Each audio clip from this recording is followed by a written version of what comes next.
राजस्थान के एक छोटे से गांव खाटू में आखिर ऐसा कौन सा रहस्य छुपा है जिसके कारण हर साल करोड़ों लोग केवल एक कटे हुए सिर के दर्शन करने यहां खींचे चले आते हैं?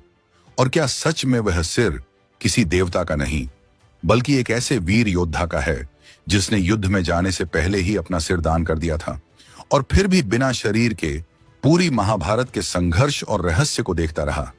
यही सिर आज खाटू धाम में भगवान के रूप में पूजित है। यह कोई साधारण देवता की कहानी नहीं है। यह कहानी है बारबरीक की, घटोत्कच के पुत्र की, एक ऐसे वीर की जिसे स्वयं श्री कृष्ण ने कलयुग का भगवान घोषित किया था।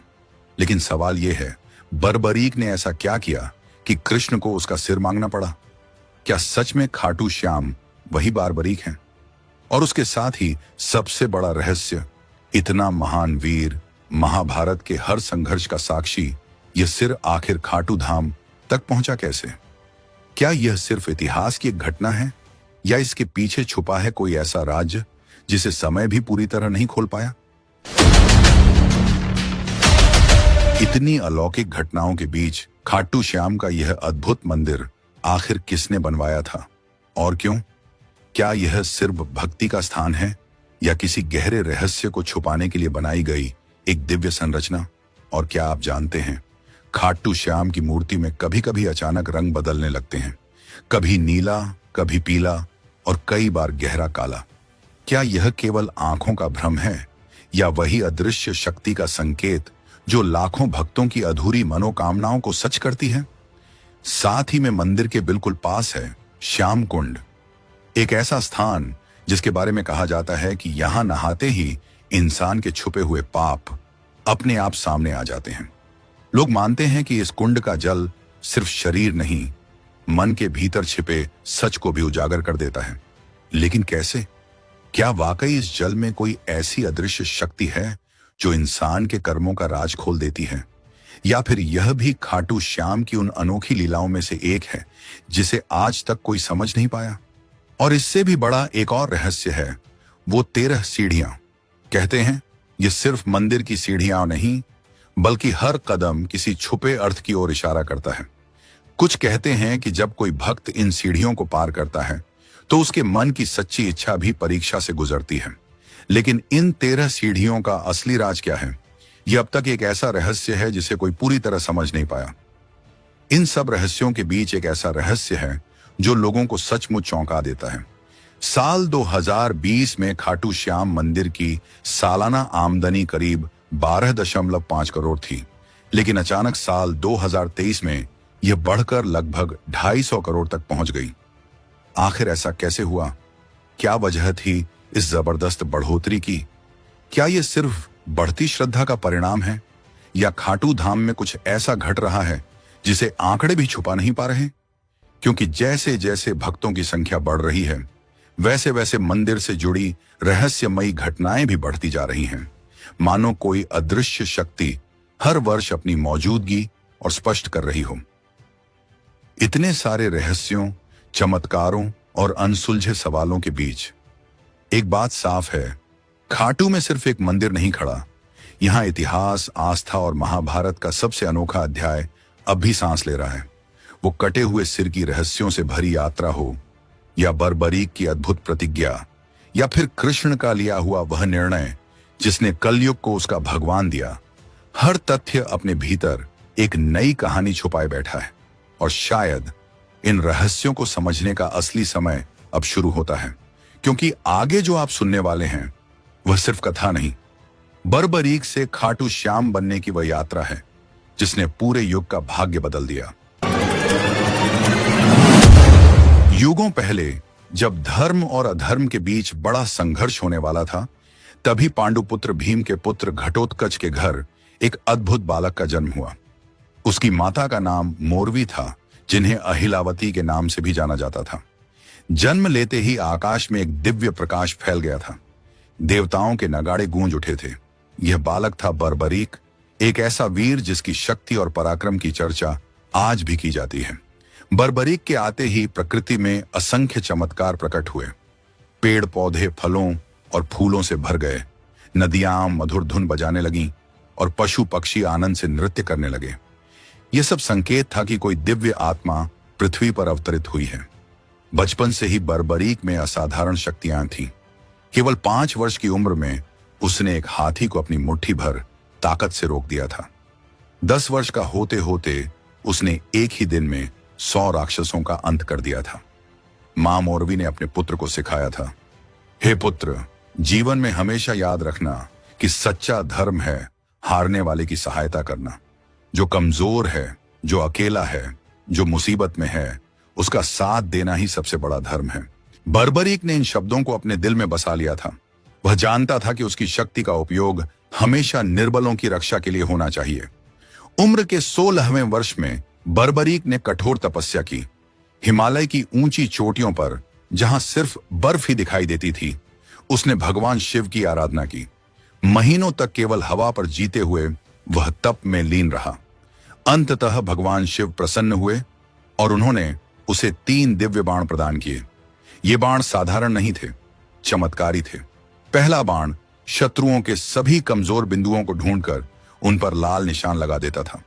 दूसरा बाण मित्रों और जिनकी रक्षा करनी हो उन्हें पहचान कर नीला चिन्ह बना देता था।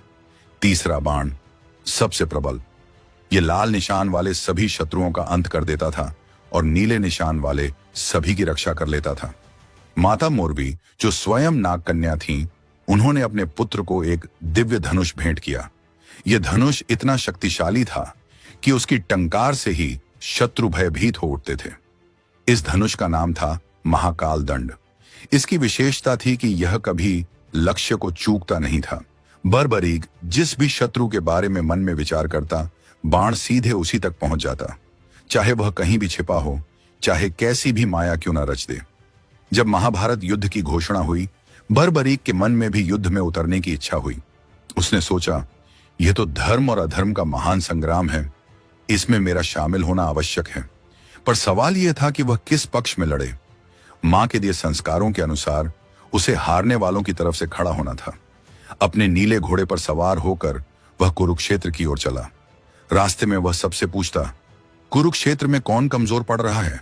सबका एक ही उत्तर था, पांडव निर्बल हैं, कौरव शक्तिशाली। यह सुनकर बर्बरीक ने निश्चय कर लिया कि वह पांडवों का साथ देगा। कुरुक्षेत्र पहुंचकर वह एक वट वृक्ष के नीचे आराम करने बैठा। वहीं उसे एक तेजस्वी और सुंदर ब्राह्मण मिला। उसकी आंखों में अद्भुत चमक थी और मुस्कान में दिव्यता। वह ब्राह्मण और कोई नहीं बल्कि स्वयं भगवान कृष्ण थे, जो उसकी परीक्षा लेने आए थे। ब्राह्मण ने मधुर स्वर में पूछा, वत्स, कहां जा रहे हो और ये 3 बाण किस लिए? क्या सच में तुम केवल 3 बाणों से पूरा युद्ध जीत सकते हो? बर्बरीक ने विनम्रता से उत्तर दिया, हे ब्राह्मण देव, ये साधारण बाण नहीं है। एक बाण शत्रुओं को चिन्हित करता है, दूसरा मित्रों को, और तीसरा सभी शत्रुओं का अंत कर देता है। यदि चाहूं तो एक ही बाण से पूरी पृथ्वी को छेद सकता हूं। ब्राह्मण मुस्कुराए, वत्स, ये कैसे संभव है? मुझे अपनी शक्ति दिखाओ। उन्होंने पास खड़े विशाल पीपल के पेड़ की ओर इशारा किया और कहा, इस वृक्ष के सभी पत्तों को छेद दो, लेकिन ध्यान रहे, कोई भी पत्ता नष्ट नहीं होना चाहिए, केवल छेद होना चाहिए। बर्बरीक ने पहला बाण धनुष पर चढ़ाया।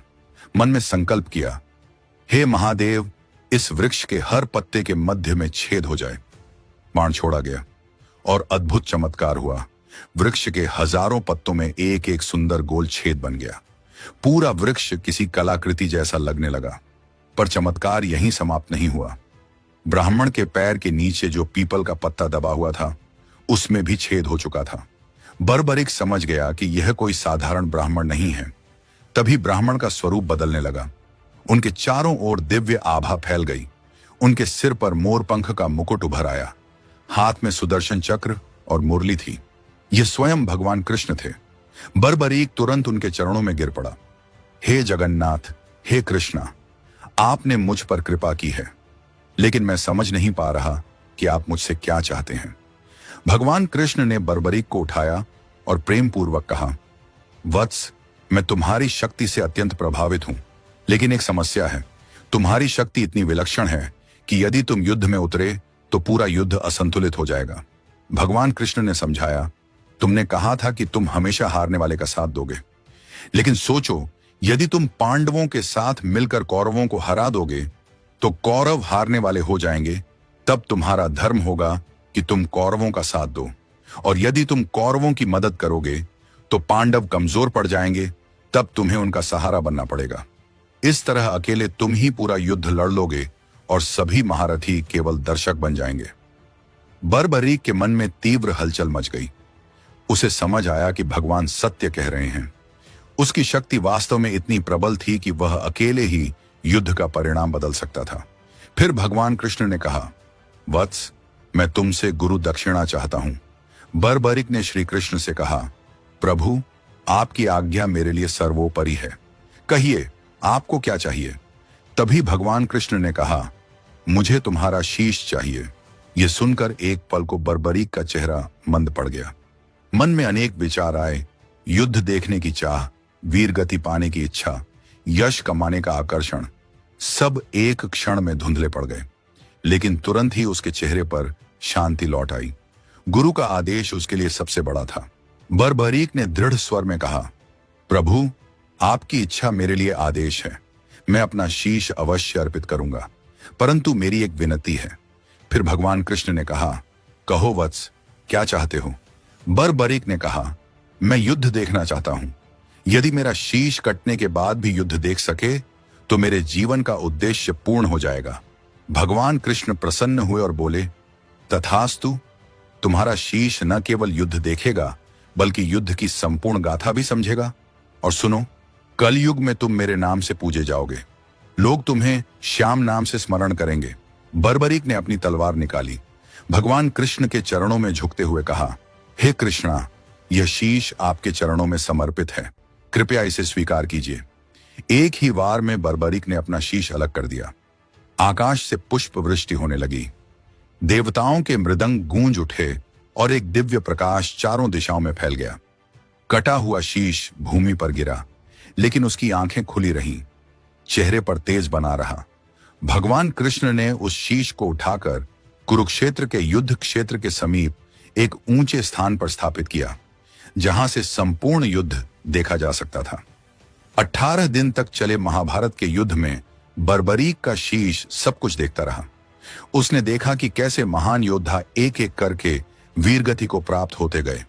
उसने भीष्म की शरशैया देखी, अर्जुन की पराक्रम वाली धार देखी, कर्ण का अतुल्य दान देखा, द्रोणाचार्य का त्याग देखा, परंतु सबसे अधिक उसने भगवान कृष्ण की लीला देखी। कैसे वे धर्म की रक्षा के लिए हर पल युद्ध को निर्देशित कर रहे थे। युद्ध के बाद जब पांडवों में विवाद हुआ कि सबसे बड़ा योद्धा कौन था, तब भगवान कृष्ण ने बर्बरीक के शीश से पूछा, तुमने पूरा युद्ध देखा है, बताओ सबसे महान योद्धा कौन था। बर्बरीक के शीश ने उत्तर दिया, प्रभु, मैंने देखा कि युद्ध में केवल आपका सुदर्शन चक्र और द्रौपदी के बाल ही सक्रिय थे। चक्र शत्रुओं का संहार कर रहा था और द्रौपदी के बाल धर्म की रक्षा कर रहे थे। बाकी सब योद्धा केवल साधन मात्र थे। यह सुनकर सभी को समझ आ गया कि युद्ध का वास्तविक संचालक भगवान कृष्ण थे। युद्ध समाप्त होने के बाद बर्बरीक का शीश रहस्यमय तरीके से गायब हो गया। कहा जाता है कि वह आकाश मार्ग से उड़ता हुआ राजस्थान की दिशा में जा पहुंचा। सदियों बीत गए, कलयुग का प्रभाव बढ़ने लगा, धर्म का पतन होने लगा, अन्याय फैलने लगा और लोग दुखों से घिरते गए। तब भगवान कृष्ण के दिए हुए वरदान का समय आ पहुंचा। बर्बरीक को कलयुग में प्रकट होना था। राजस्थान के रिंग्स नामक इलाके में एक अत्यंत पुण्यात्मा ब्राह्मण रहते थे। उनका नाम था ज्योतिष शास्त्री पंडित सोमदत्त। वे प्रतिदिन पूजा अर्चना करते थे, गरीबों की सेवा करते और सदाचार का पालन करते थे। एक रात उन्हें एक अद्भुत स्वप्न आया। स्वप्न में एक दिव्य पुरुष प्रकट हुए, जिनके तेज से पूरा स्थान प्रकाशित हो गया। उन्होंने कहा, मैं बर्बरीक हूं, महाभारत का योद्धा। कलयुग में लोग मुझे श्याम नाम से पूजेंगे।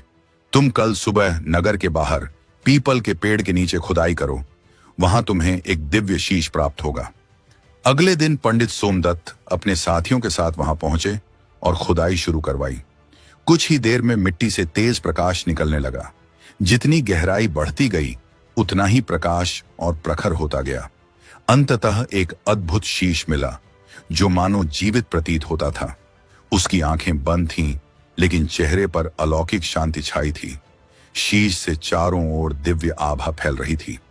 जैसे ही शीश को बाहर निकाला गया, आकाश में इंद्रधनुष प्रकट हुआ, फूलों की वर्षा होने लगी और वातावरण में मधुर ध्वनि गूंज उठी। पंडित सोमदत्त ने उस शीश को एक पवित्र स्थान में स्थापित किया। उसी रात उन्हें फिर स्वप्न हुआ। इस बार स्वयं भगवान कृष्ण उनके सामने प्रकट हुए।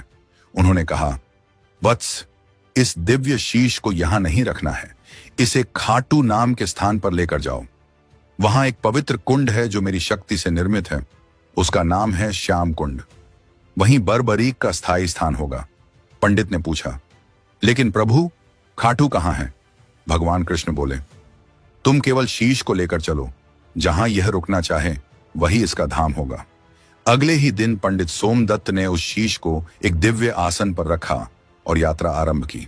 राह में जो भी व्यक्ति इसके दर्शन करता, उसके दुख दूर होने लगते, बीमार लोग स्वस्थ होने लगे, परेशान लोगों को शांति मिलने लगी।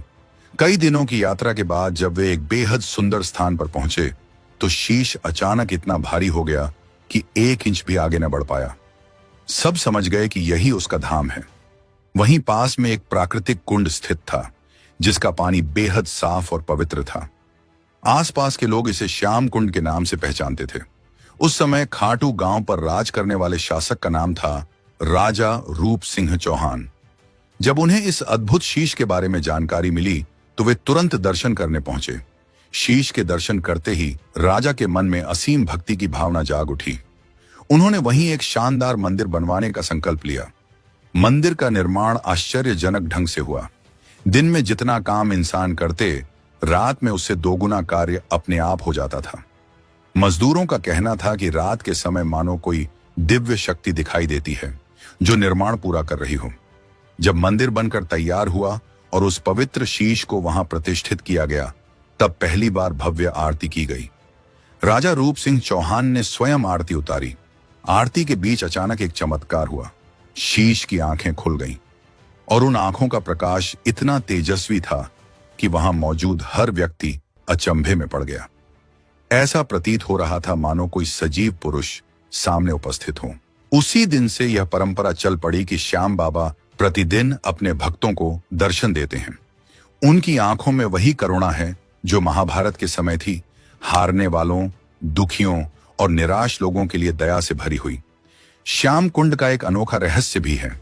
इसका जल कभी घटता नहीं और कभी बढ़ता नहीं। हजारों लोग प्रतिदिन इसमें स्नान करते हैं, परंतु पानी का स्तर हमेशा एक जैसा बना रहता है। वैज्ञानिकों ने कई बार परीक्षण किए, लेकिन कोई भी भूमिगत जल स्रोत नहीं मिला। यह रहस्य आज भी अनसुलझा है। कहा जाता है कि यह कुंड सीधे क्षीर सागर से जुड़ा है, जहां भगवान विष्णु विराजमान हैं, इसलिए इसका पानी कभी समाप्त नहीं होता। श्याम बाबा की प्रतिमा के ठीक नीचे एक प्राचीन गुप्त कक्ष है। मान्यता है कि वहां बरबरीक के 3 दिव्य बाण सुरक्षित रखे हुए हैं। यह कक्ष तभी खुलेगा जब कलयुग में अधर्म अत्यधिक बढ़ जाएगा। जब पाप अपने चरम पर पहुंचेगा, तब यह कक्ष खुलेगा और श्याम बाबा अपने दिव्य बाणों के साथ धर्म की रक्षा के लिए प्रकट होंगे।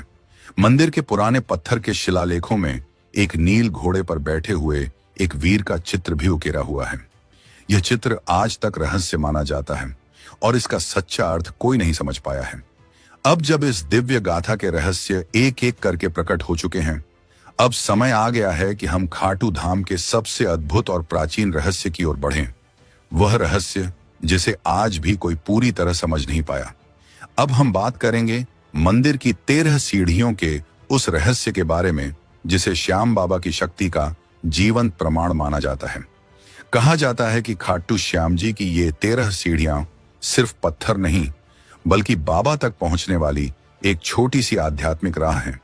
भक्त मानते हैं कि जब कोई इन 13 सीढ़ियों को चढ़कर ऊपर पहुंचता है, तो ठीक उसी जगह खड़ा होता है जहां से श्याम बाबा की प्रतिमा से सीधा नेत्र संपर्क होता है। उस पल भक्तों को लगता है कि उनकी हर बात, हर दुख, हर इच्छा बिना कहे ही बाबा तक पहुंच गई। इन सीढ़ियों को लोग आस्था का मार्ग भी कहते हैं। भक्त जब एक एक कदम ऊपर बढ़ते हैं, तो ऐसा लगता है जैसे वे अपनी परेशानियां पीछे छोड़कर बाबा की शरण में प्रवेश कर रहे हों। मंदिर के पुराने समय में गर्भगृह तक पहुंचने का यही मुख्य रास्ता था और आज भी लाखों भक्त इन्हीं 13 सीढ़ियों से होकर दर्शन करने आते हैं। मंदिर प्रबंधन भी कहता है, यह सब भक्तों की श्रद्धा है, क्योंकि श्याम बाबा तो हर किसी की सुनते हैं, भले ही कोई किसी भी रास्ते से आए। लेकिन इन 13 सीढ़ियों का यह छोटा सा रहस्य आज भी खाटू धाम की पहचान है, जहां हर कदम पर भक्त महसूस करता है कि वह अपने श्याम के और करीब पहुंच रहा है। अब हम बात करेंगे खाटू श्याम बाबा की प्रतिमा में छिपे उन अनकहे रहस्यों की, जिनके बारे में शायद बहुत कम लोगों को पता है।